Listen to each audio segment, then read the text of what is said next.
दोस्तों नमस्कार, मैं राकेश श्रीवास्तव। दीपावली की धूम खत्म हो चुकी है। दिल्ली से लेकर बिहार तक जमकर आतिशबाजी हुई और शहर दर शहर धुएं का गुबार नजर आया। आतिशबाजी और धमाके के साथ दीपावली अपने साथ और अपने पीछे कई यादें छोड़कर चली गई। लेकिन बिहार की राजनीति में ऐसा लगता है कि धमाकों का रुकने का जो सिलसिला है वो थम ही नहीं रहा है। हर दिन कोई ना कोई नया धमाका हो रहा है और बिहार की राजनीति इन धमाकों से अपने उछाल पे है। चुनाव में महज कुछ दिन बचे हैं, लेकिन अभी तक जिस तरह की उठापटक चल रही है और जिस तरह से आरोप प्रत्यारोप का दौर शुरू है, उसे देखकर ऐसा लग रहा है कि चुनाव और चुनाव के बाद भी ये सिलसिला जारी रहने वाला है।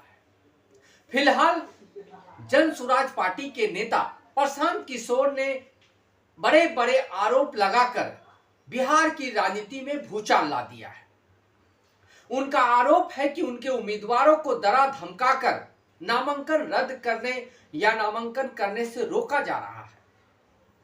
उन्होंने 3 ऐसे उम्मीदवारों के नाम बताए जिनके नामांकन रद्द किए गए, यानी नामांकन तो उन्होंने कर दिया था, लेकिन भारतीय जनता पार्टी के नेताओं की तरफ से इस कदर दबाव बनाया गया तो उन्हें नामांकन वापस लेना पड़ा।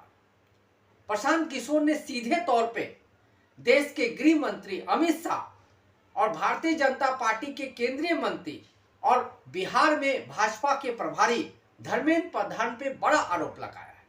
उन्होंने आरोप लगाया कि हमारे प्रत्याशियों को घेर कर, रोक कर या उन्हें तमाम तरह से अलग अलग तरह से प्रभावित करके उन्हें नामांकन करने से रोका गया। इसके अलावा उन्होंने अन्य प्रत्याशियों पर भी दबाव बनाने का आरोप लगाया है। लेकिन फिलहाल जिन 3 प्रत्याशियों पर दबाव बनाकर उनके नामांकन रोकने का आरोप लगाया है, उनमें दानापुर के अखिलेश कुमार उर्फ मुतुर शाह है। आरोप है कि अमित शाह उन्हें दिन भर अपने साथ रखे, घेर कर रखा, या कहे कि उन्हें इस तरह से प्रभावित करके रखा कि उन्होंने नामांकन नहीं कर पाए और उनका नामांकन नहीं हो पाया। दूसरा ब्रह्मपुर सीट से डॉक्टर सत्य प्रकाश तिवारी है। सत्य प्रकाश तिवारी 3 दिनों तक चुनाव प्रचार करते हैं और आरोप है कि 3 दिनों के चुनाव प्रचार के बाद उन्होंने अपना नामांकन वापस ले लिया। प्रशांत किशोर का सीधा तौर पे आरोप है कि कोई स्थानीय नेता या कोई गुंडा मवाली ने नहीं, बल्कि देश के गृह मंत्री अमित शाह और धर्मेंद्र प्रधान ने मिलकर उन पे इतना दबाव डाला कि उन्हें अपना नामांकन वापस लेना पड़ा। इसके अलावा गोपालगंज सीट से शशि शेखर सिन्हा, उन्होंने भी अपना नामांकन वापस ले लिया है। सेम तरह का आरोप प्रशांत किशोर ने भारतीय जनता पार्टी के नेताओं पे लगाया है। इसके अलावा कुम्हरार सीट से प्रोफेसर केसी सिन्हा हैं, जिन पर जो डॉक्टर हुआ करते थे और उन्होंने भी नामांकन किया था, लेकिन उनको भी नामांकन वापस लेने के लिए उन्हें प्रभावित किया गया, लेकिन वो इसमें झुके नहीं और उनका नामांकन बरकरार है। एक और मामला है वाल्मीकि नगर सीट से डॉक्टर नारायण प्रसाद चुनाव लड़ना चाहते थे। वो पहले शिक्षक थे, लेकिन 2 साल पहले उन्होंने अपने शिक्षक पद से इस्तीफा देकर जन सुराज पार्टी ज्वाइन की थी, लेकिन कहा जा रहा है कि उनका जो इस्तीफा है अभी तक मंजूर नहीं किया गया है, इसलिए वो अब चुनाव नहीं लड़ सकते। इस तरह के आरोप लगाकर जन सुराज पार्टी के नेता प्रशांत किशोर ने बिहार की राजनीति में सनसनी मचा दी है। इससे पहले गुजरात में आपने लोकसभा चुनाव के समय देखा होगा कि कई दलों के प्रत्याशियों ने नामांकन करने के बाद अपने नाम वापस ले लिए थे। उस समय भी भारतीय जनता पार्टी के नेता नरेंद्र मोदी और अमित शाह पे इसी तरह का आरोप लगा था कि प्रत्याशियों को दबाव डराकर, धमकाकर, ये इन बार दबाव बनाकर उनके नामांकन वापस लिए जा रहे हैं। इस तरह की स्थिति के बीच बिहार में विधानसभा के चुनाव होने हैं और 6 नवंबर को पहले चरण की वोटिंग होगी, जबकि 11 नवंबर को दूसरे चरण की वोटिंग होगी। लेकिन सबसे दिलचस्प सवाल यह है कि क्या प्रशांत किशोर जो आरोप लगा रहे हैं वो सच है? क्या भारतीय जनता पार्टी के नेता उम्मीदवारों को डरा धमकाकर उनके नामांकन वापस ले रहे हैं? प्रशांत किशोर का आरोप है कि कई उम्मीदवारों को उनके घर में ही रखा गया है, बंद रखा गया है, उन्हें बाहर नहीं निकलने दिया जा रहा है। कई नेताओं पे दबाव बनाया जा रहा है, कई नेताओं को पुराने केस में फंसाने की धमकी दी जा रही है और कई नेताओं को इस तरह से प्रभावित किया जा रहा है कि वो इस चुनाव में खुद को शामिल नहीं कर पाए। बहुत सारे लोग हैं जो डॉक्टर हैं, प्रोफेशनल्स हैं, तमाम तरह के लोग हैं, उनके कारोबार है बिहार में। ऐसे लोगों को गृह मंत्री मंत्रालय की तरफ से दबाव डालकर और मंत्रालय की तरफ से दबाव डालकर उन्हें चुनाव लड़ने से रोका जा रहा है। यह सीधा तौर पे आरोप प्रशांत किशोर ने लगाया। तो इसके दो सवाल बनते हैं कि क्या प्रशांत किशोर के आरोप जो है वो सही है, और अगर सही है तो प्रशांत किशोर के जो उम्मीदवार है उन्होंने आखिर किस प्रभाव में आकर अपना नामांकन वापस लिया, ये बेहद महत्वपूर्ण है। तो क्या करप्ट नेताओं को जन सुराज पार्टी ने टिकट दे रखा है जिन्हें अपने केस खुल जाने का डर है, या उनके ऊपर ईडी सीबीआई का छापा पड़ने का डर है, या दूसरी तरफ जन सुराज पार्टी के नेता प्रशांत किशोर जो कुछ समय तक काफी माइलेज लेकर काफी आगे चल रहे थे, अचानक से मीडिया की सुर्खियों में वो गायब हो गए।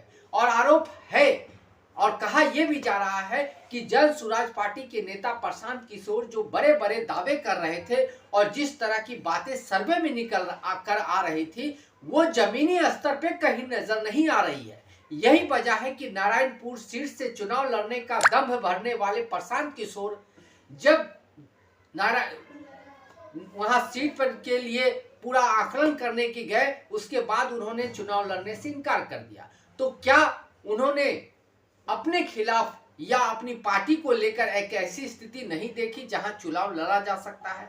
प्रशांत किशोर इस बार चुनाव नहीं लड़ रहे हैं, उनकी पार्टी के जो कार्यकर्ता है, जो उम्मीदवार है, उनको चुनाव लड़ाया जा रहा है।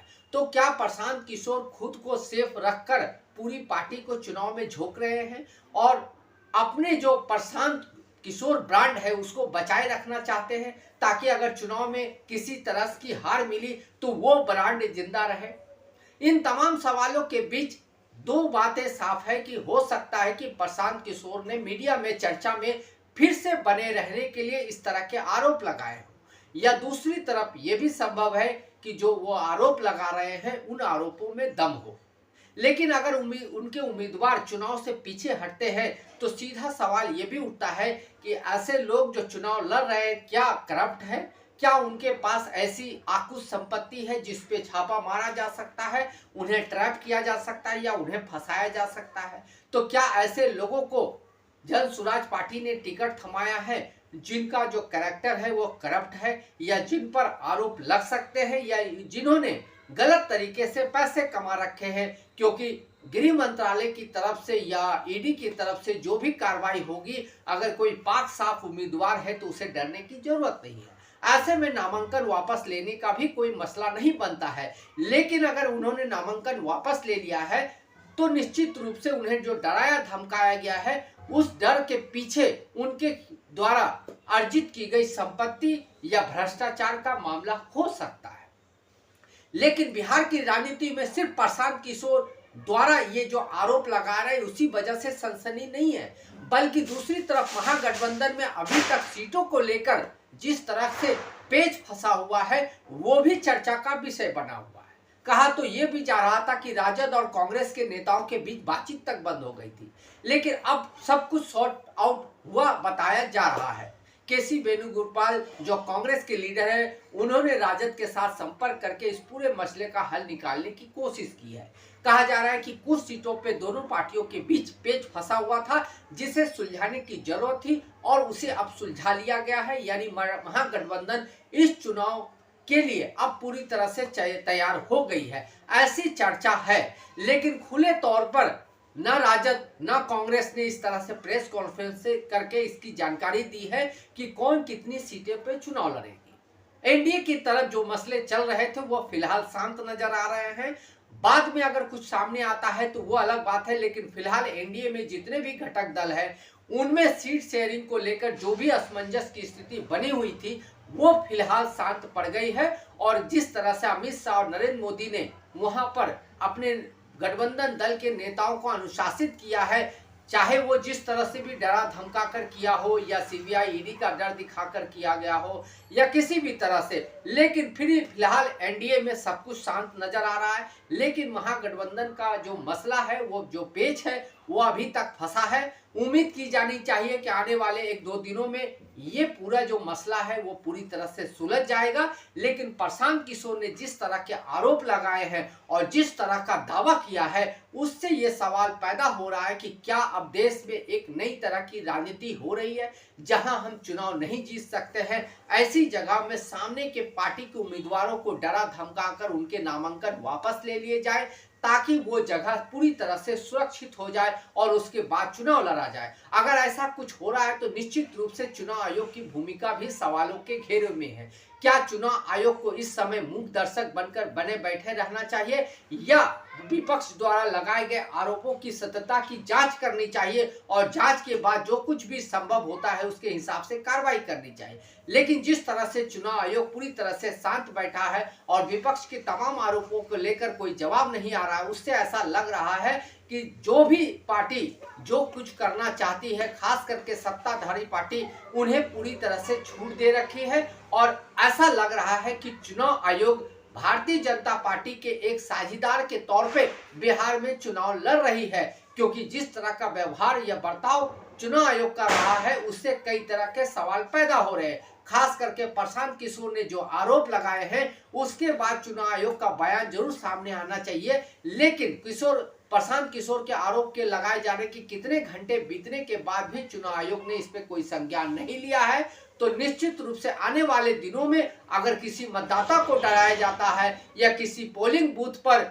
डायरेक्ट वोटिंग में हेरफेर की जाती है, तो आश्चर्य नहीं करना चाहिए, क्योंकि चुनाव आयोग पूरी तरह से मृत बैठा हुआ है और जो भी आरोप लग रहे हैं उसे निराधार साबित करना हो या उसकी सत्यता की जांच करना हो, उसके लिए चुनाव आयोग पूरी तरह से तैयार नहीं है। ऐसे में बिहार विधानसभा चुनाव में क्या क्या होगा, क्या क्या नहीं होगा, ये फिलहाल बताना मुश्किल है। लेकिन इस बार के चुनाव में जमकर आरोप प्रत्यारोप और तमाम तरह के हथकंडे अपनाए जाएंगे, ये अभी से नजर आने लगा है।